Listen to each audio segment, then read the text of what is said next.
Ya, baik, selamat malam semuanya. Assalamualaikum warahmatullahi wabarakatuh.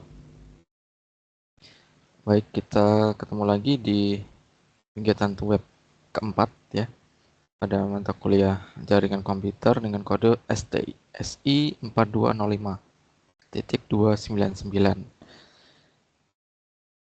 Baik, pada kesempatan kali ini sebelumnya saya akan mengingatkan kembali terkait dengan eh, pengumpulan tugas ya di mata kuliah ini. Jadi untuk mata kuliah berpraktik ada 3 tugas yang dinilai nanti berdasarkan dari nilai tugas itu, gitu ya. Jadi maksimal pengumpulannya informasi terakhir dari UT adalah tanggal 1 Desember 2025. Jadi bisa disegerakan dan akan saya koreksi segera seperti itu. Baik, pada kesempatan kali ini kita akan membahas terkait dengan materi aktivitas belajar 14 dan 15. Baik, sebelumnya saya akan share screen terlebih dahulu terkait dengan materinya. Jadi materi ini bisa teman-teman semuanya cek dan dipelajari kembali di e-learning ya.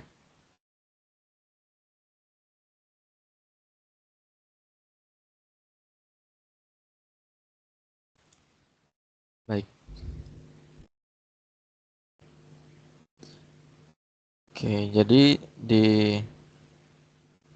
aktivitas belajar ke-14 ini berkaitan dengan manajemen jaringan dan wireless LAN, gitu ya. Oke. Nah, di sini kita akan mempelajari beberapa poin-poin penting yang harus kita ketahui bersama. Itu yang pertama terkait dengan SNMP, Simple Network Management Protocol. Apa itu? Jadi SNMP di sini adalah salah satu protokol resmi dari Internet Protocol Suite yang dibuat oleh Internet Engineering Task Force atau IETF. SNMP ini merupakan contoh dari layer 7 atau layer aplikasi di model OSI ya, yang digunakan oleh Network Management System untuk memonitor perangkat jaringan sehingga dapat memberikan informasi yang dibutuhkan bagi pengelolanya, gitu ya. Jadi kalau kita punya beberapa perangkat jaringan, misalnya seperti router, switch, kemudian server pun bisa, dan kita ingin melakukan monitoring terkait dengan perangkat-perangkat tersebut, maka kita memerlukan protokol ini, SNMP. Contohnya untuk aplikasinya, gitu ya, yang bisa kita gunakan adalah yang paling banyak digunakan diantaranya adalah Kakti, yang logonya itu adalah seperti kaktus, gitu ya. Kemudian ada Libre NMS, dan keduanya ini adalah open source dan bisa kita pasang pada server kita seperti itu.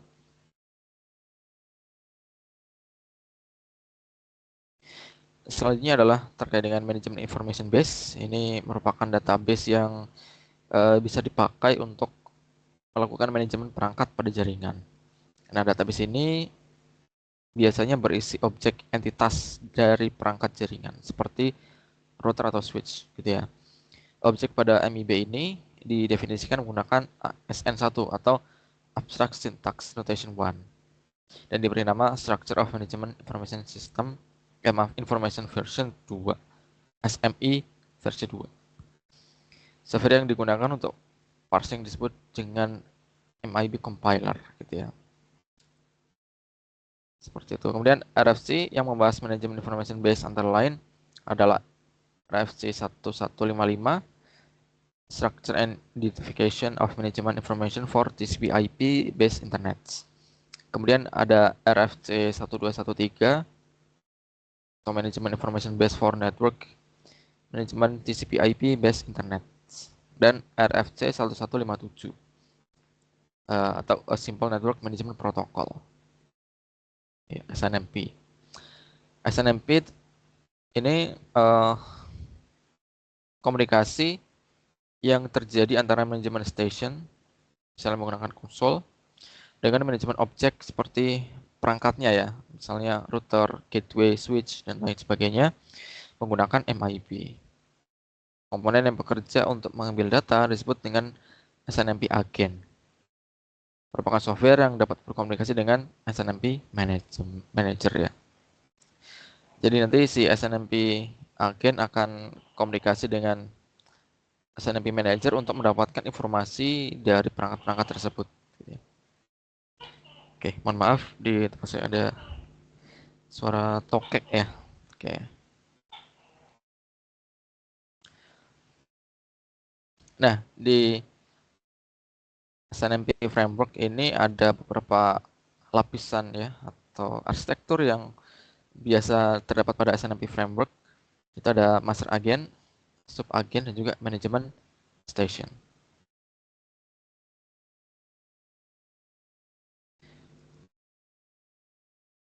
Terkait dengan protokol SNMP, di sini ada beberapa versi ya. Kalau tidak salah ada versi 1, 2, dan 3. Dan yang paling banyak digunakan itu sekarang versi 2 kalau tidak salah ya. Dan saya juga sering menggunakan yang versi 2 dan versi 1 karena menyesuaikan dengan perangkat yang kita gunakan juga gitu ya. PDU dari SNMP versi 1 antara lain yang pertama ada GET request. Ini digunakan untuk mendapatkan informasi manajemen, melakukan GET gitu ya. Kemudian GET next request digunakan secara interaktif untuk mendapatkan sequential informasi manajemen. Dan GET response untuk mendapatkan responnya seperti apa setelah diminta gitu ya. Kemudian set digunakan untuk melakukan perubahan terhadap subsistem, dan trap ini untuk melakukan pelaporan atau penangkapan informasi terhadap subsistem manajemen. Untuk versi berikutnya ada tambahan terkait dengan get block request. Jadi requestnya bisa gunakan konsep blocking gitu ya. Jadi bisa langsung banyak. Di mana iterasi yang lebih cepat untuk mendapatkan informasi. Kemudian ada inform. Ini berisi tentang acknowledge terhadap trap-nya gitu ya.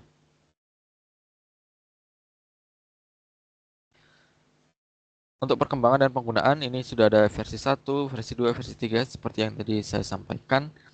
Dan untuk perangkat-perangkat yang masih tergolong lama itu biasanya supportnya baru versi 1 dan versi 2 gitu ya. Nah, untuk versi 3 ini untuk perangkat-perangkat yang sudah baru ya. Jadi menggunakan teknologi yang paling mutakhir gitu. Kemudian untuk mengimplementasikan SNMP kita bisa menggunakan router graphing software banyak ya. Jadi uh, baik yang bawaan dari router maupun aplikasi atau software pihak ketiga. Banyak informasi yang bisa ditampilkan, misal performance, load, dan error rate dari suatu jaringan seperti router atau switch. Kemudian dengan fungsi khusus, informasi yang didapatkan diolah menjadi dalam bentuk grafik. Ya. Jadi biasanya, misal kalau kita menggunakan Kakti, itu ada waktu periodik untuk melakukan trapping informasi pada perangkat. Biasanya waktunya adalah 5 menit. Ya, kita bisa melakukan konfigurasi sesuai dengan kebutuhan. Misalnya kalau kita perlunya setiap menit itu bisa gitu ya. Nah, ini contohnya aplikasi multi router traffic, Grapher, dan juga Kakti. Nah, nanti akan coba saya perlihatkan untuk yang Kakti. Kebetulan saya juga uh, punya gitu ya, dan saya install di server saya untuk melakukan monitoring pada router yang saya gunakan gitu ya. Ini juga saya gunakan untuk media pembelajaran di kampus gitu ya. Baik. Nah, materi terkait dengan aktivitas belajar 14 ini terkait dengan SNMP gitu ya. Nah, di sini saya akan mencoba menunjukkan dan mungkin menunjukkan beberapa konfigurasi gitu ya yang ada pada Kakti. Oke, saya stop sharing screen-nya dulu.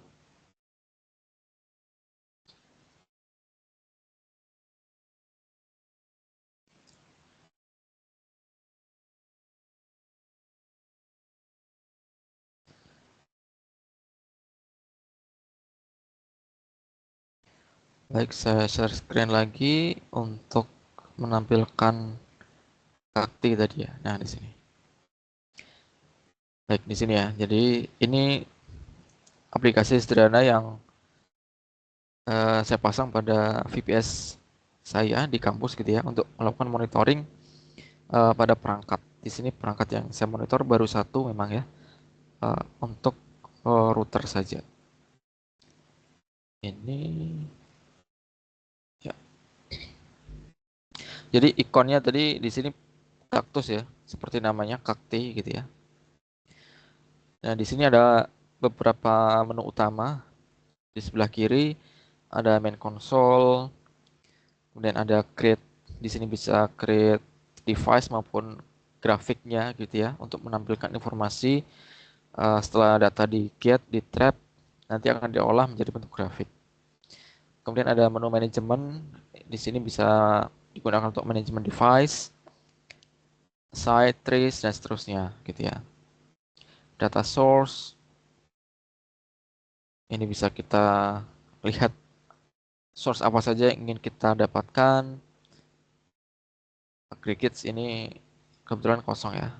Data collection di sini untuk data kolektornya kita menggunakan main poller gitu ya. Nah, di sini statusnya idle ya, idle, dan setiap 5 menit nanti dia akan melakukan penarikan data atau meminta informasi kepada perangkat yang kita daftarkan gitu ya.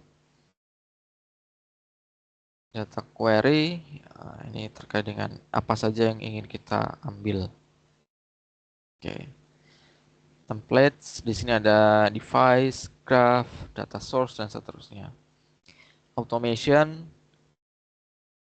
ada networks, ada discover devices, device rules, graph rules, tree rules, dan seterusnya gitu ya. Nah, di sini ada SNMP option, kita bisa melihat di sini kita menggunakan atau saya menggunakan defaultnya. Menggunakan port 161 gitu ya. Nah, coba kita lihat di konfigurasi di bagian setting. Nah, di sini ya. Di sini ini untuk yang generalnya. Di sini ada log destination, lokasi lognya. Kemudian ada sebentar di sini.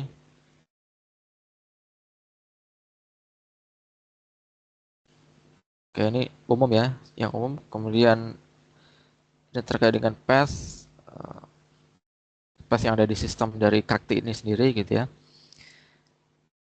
Nah, kemudian di sini di device default di sini kita bisa melihat di sini menggunakan pollernya di sini menggunakan main poller karena yang disediakan oleh Kakti memang ini ya main poller. Device threads-nya ini menyesuaikan dengan perangkat yang kita gunakan di server ya. Kemudian nah di sini SNMP default-nya di sini kita atau saya gitu ya menggunakan yang versi 2. Versi 2. Jadi menyesuaikan dengan perangkat yang saya pakai gitu ya. Jadi biar tidak terlalu berat juga. Kemudian community ini penting. Jadi untuk mendapatkan informasi ini kita harus tahu community-nya apa. Nah, ini masih default ya. Defaultnya adalah public. Dan ini bisa kita set juga pada perangkat yang akan diambil datanya. Kemudian secara default SNMP ini juga menggunakan port 161. Kalau kita di sini ubah berarti maka nanti di perangkat targetnya juga diubah ya, disesuaikan, di custom gitu ya. Timeoutnya ini default 500, retry-nya 3 kali gitu ya. Oke, kemudian pollernya yang bagian narik datanya itu, nah di sini poller intervalnya setiap 5 menit ya, setiap 5 menit. Kita bisa melakukan setiap 10 detik, setiap 15 detik, kemudian 20 detik, 30 detik, setiap menit, dan setiap 5 menit gitu ya. Jadi makin singkat, makin kelihatan nanti apa namanya pergerakan grafiknya gitu ya. Pergerakan grafik. Grafik apa? Sesuai dengan yang kita inginkan. Misalnya load-nya, kemudian memorinya, dan seterusnya. Ini terkait dengan cron demand-nya, ini biasanya mengikuti polar intervalnya. Biasanya gitu ya. Oke, jadi kalau di bagian ini yang perlu kita sesuaikan adalah polar intervalnya dan juga cron demand-nya gitu ya. Seperti itu. Terkait dengan data, dengan visual ini saya masih default saja gitu ya. Dan kebetulan di sini saya pasang uh, pada VPS yang speknya kecil ya. Jadi saya pasang pada VPS dengan spesifikasi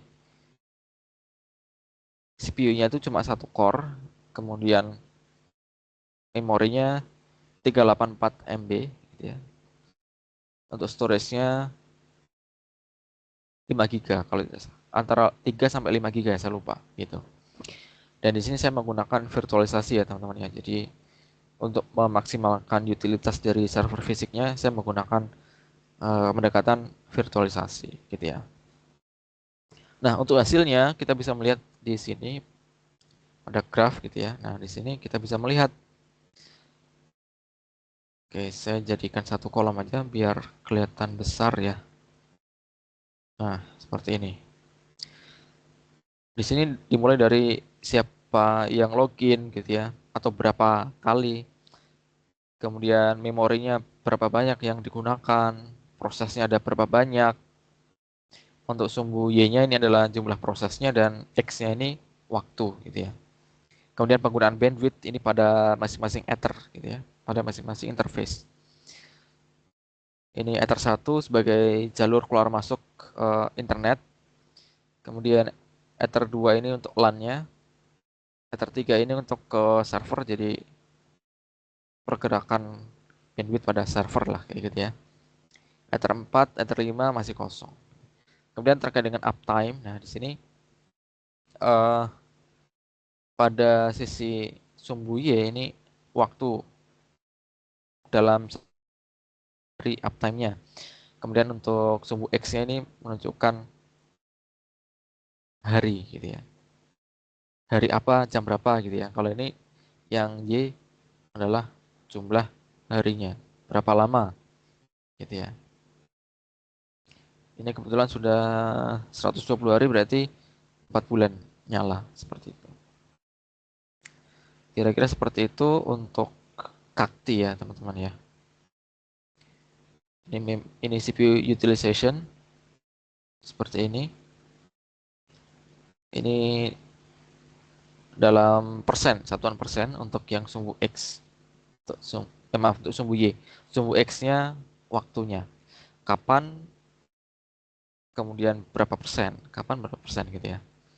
Nah ini untuk last day, artinya dalam 1 hari terakhir seperti itu. Load average-nya seperti ini. Kemudian login user, memory usage yang ini ya, proses. Nah, seperti itu. Jadi ini sebenarnya perangkat yang sama, tapi saya ambil grafik yang berbeda, itu aja. Oke, ya gambarnya seperti ini. Ini juga bisa kita preview, sama gitu ya, menunjukkan grafik. Oke, kira-kira seperti itu untuk kakti, gambaran kakti gitu ya. Baik. Nah, selanjutnya kita masuk kepada materi di aktivitas belajar 15 terkait dengan manajemen jaringan dan wireless LAN. Saya akan share screen lagi. Materi ini bisa dibuka juga pada e-learning yang sudah disediakan ya teman-teman ya. Oke,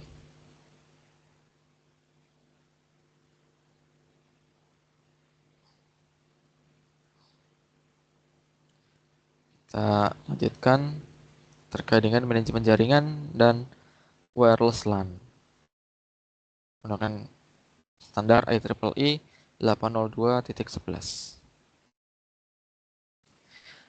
Jadi wireless LAN itu adalah sesuai dengan namanya ya. Jadi jaringan komputer yang bisa menghubungkan dua atau lebih perangkat dengan menggunakan distribusi nirkabel atau tanpa kabel, di mana teknologi yang digunakan adalah spread spectrum atau radio dengan area koneksi tertentu. Teknologi WLAN menggunakan standar IEEE 802.11 dengan menggunakan merek di pasar disebut dengan Wi-Fi, wireless fidelity, gitu ya. Nah, ini saya rasa teman-teman sudah familiar dengan istilah ini, gitu ya.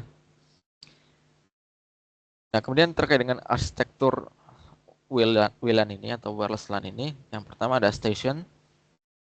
Jadi, semua komponen yang dapat terkoneksi dengan jaringan disebut dengan station, di mana setiap station ini dilengkapi dengan Wireless Network Interface Controller atau WNIC, di mana station dapat dibedakan menjadi dua macam. Yang pertama adalah access point dan yang kedua adalah client.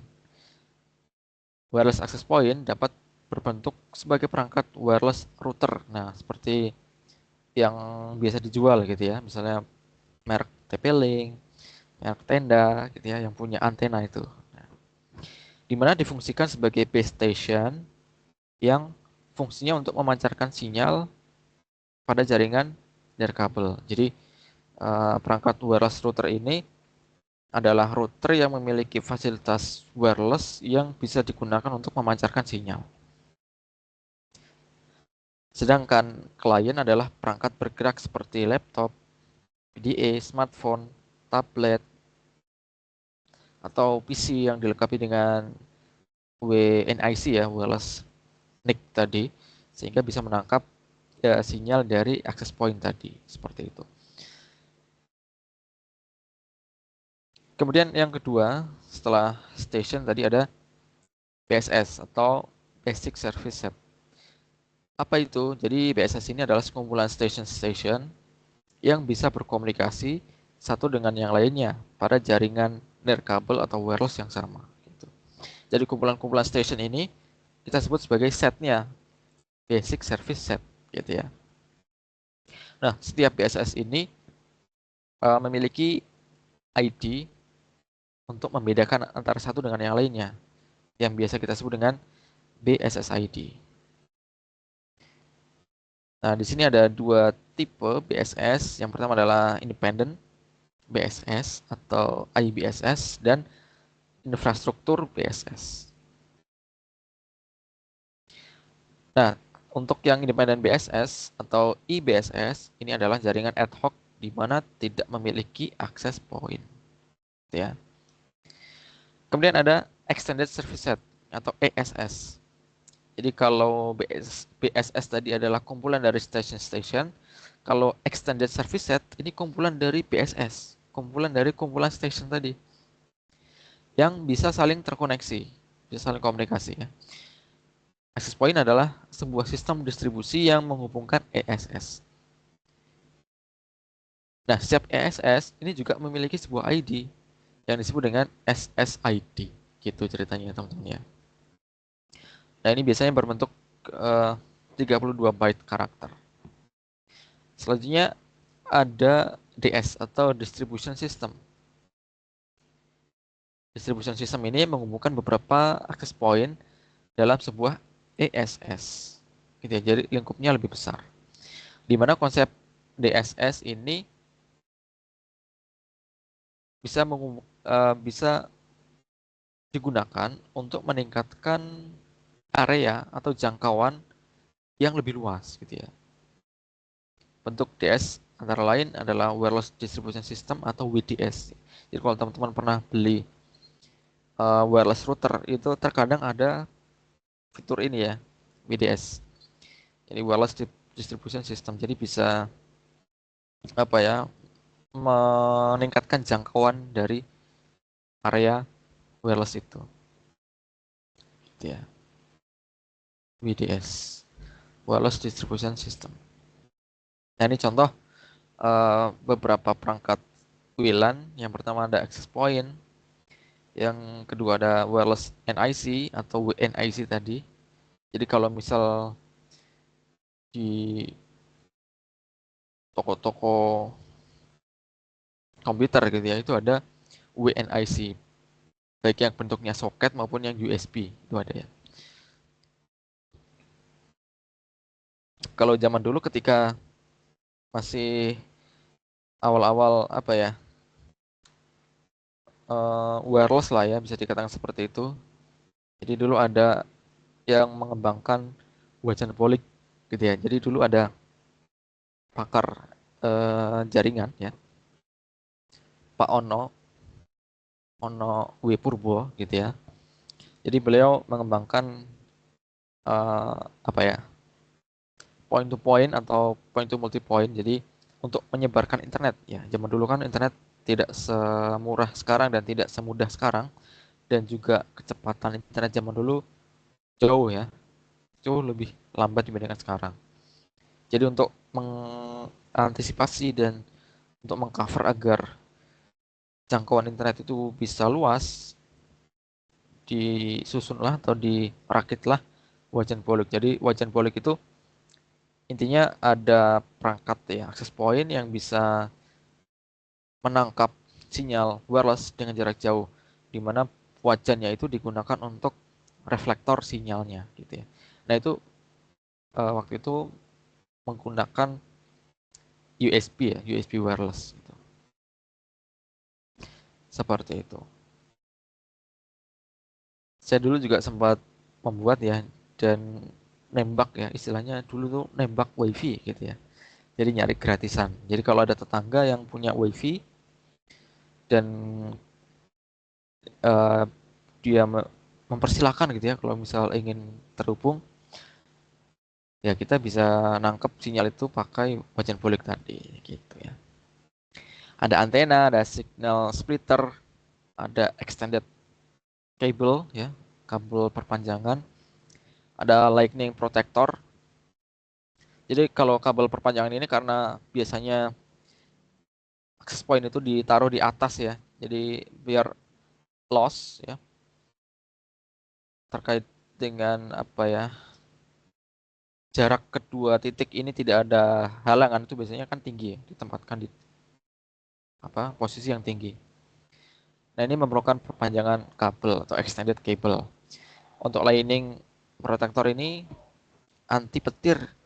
Jadi kalau di atas kita tahu bahwa perangkat-perangkat elektronik kalau di luar rumah atau luar ruangan atau outdoor lah ya, bisa dikatakan seperti itu rawan terkena petir gitu ya. Jadi perlu kita tambahkan anti petir. Biasanya kalau kita beli access point untuk outdoor tuh sudah include, biasanya include anti petirnya. Kemudian ada waterproof enclosure, jadi untuk menjamin bahwa perangkat kita itu aman dari air gitu ya, kalau hujan misalnya. Ada amplifier, ada Cat 5 lining protector, ini kabel ya. Kemudian ada PoE, ini penting sekali PoE, karena biasanya kalau kita taruh access point di atas, tentunya perlu listrik ya, perlu power. Nah, kita tidak mungkin membuat colokan di atas karena resiko konslet gitu ya. Jadi kita menggunakan PoE, Power over Ethernet. Jadi kabelnya itu sekaligus bisa mengantarkan apa namanya, power gitu ya. Nah, seperti itu. Oke, sebentar. Ya. Nah, selain perangkat, kita juga perlu memperhatikan keamanan dari wireless kita tentunya ya.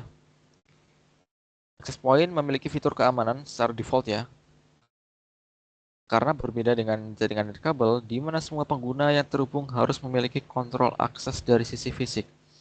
Berbeda dengan jaringan nirkabel, di mana semua yang masuk dalam range access point memerlukan perhatian keamanan sendiri. Untuk keamanan diperlukan wireless traffic encryption, di mana access point sudah memiliki fitur enkripsi. Ini secara pabrikan sudah wajib gitu ya wajib menyediakan, karena untuk keamanannya nggak mungkin kita atau produsen itu membuat perangkat yang tidak bisa mengamankannya, pasti nggak laku nanti gitu ya. Nah, untuk generasi pertama terkait dengan enkripsi itu menggunakan WEP ya. Kemudian dilanjutkan dengan enkripsi WPA dan WPA2. Dan sekarang sudah ada WPA3. Jadi kalau kita masih menggunakan WEP, WPA atau WPA2 itu masih bisa diserang ya. Jadi kalau teman-teman pernah mendengar serangan de-authentication, jadi dia modelnya memutuskan antara klien dan access point-nya gitu ya. Nah, untuk mengantisipasi itu dikembangkan WPA 3. Jadi lebih aman dari serangan authentication tadi. Nah, sedangkan untuk sistem autentikasinya ini menggunakan radius. Gitu ya. Kenapa menggunakan radius? Karena biar bisa menampung banyak data. Biasanya kalau router itu punya memorinya, storage-nya kecil ya biasanya. Kecuali kalau router yang besar gitu ya. Tapi kebanyakan yang mungkin dijual untuk SOHO ya, small office, home office itu menggunakan perangkat yang kecil lah gitu ya. Storage-nya juga kecil sehingga ketika tersimpan informasi yang banyak di sistemnya itu akan memberatkan. Jadi biasanya dipasang pada radius dan di eksternal server biasanya seperti itu. Kalau misal perangkatnya mumpuni kuat ya disimpan pada radius di lokal perangkatnya itu sendiri di routernya gitu ya. Tapi bisa juga menggunakan radius yang external server seperti itu teman-teman. Oke, jadi itu aja pembahasan kita pada aktivitas belajar 15 terkait dengan manajemen jaringan dan wireless LAN. Gitu ya.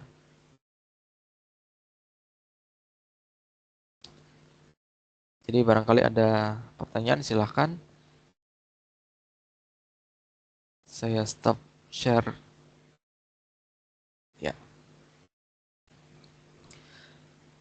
Baik, kalau misalnya belum ada pertanyaan, mungkin bisa dilanjutkan eh, pada diskusi ya.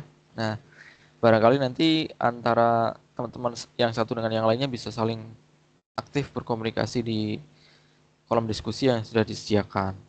Nah, saya ingatkan kembali terkait dengan pembelajaran tutor online ini untuk yang mata kuliah berpraktik yang diambil nilainya adalah berkaitan dengan tugas 1, 2, dan 3. Jadi jangan sampai tugasnya itu kosong, tidak ada isinya, atau bahkan salah mengupload. Kalau salah mengupload pasti langsung dinilai 0 ya, karena tidak sesuai. Jadi mumpung masih ada waktu, bisa diperbaiki dan dipastikan kembali bahwa tugas yang dikumpulkan itu adalah yang sesuai. Jangan sampai ada yang uh, tertukar antara mata kuliah satu dengan mata kuliah yang lain. Gitu ya.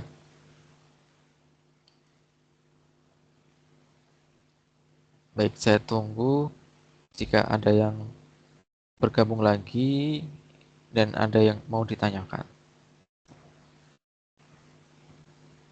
Oke, silahkan ya.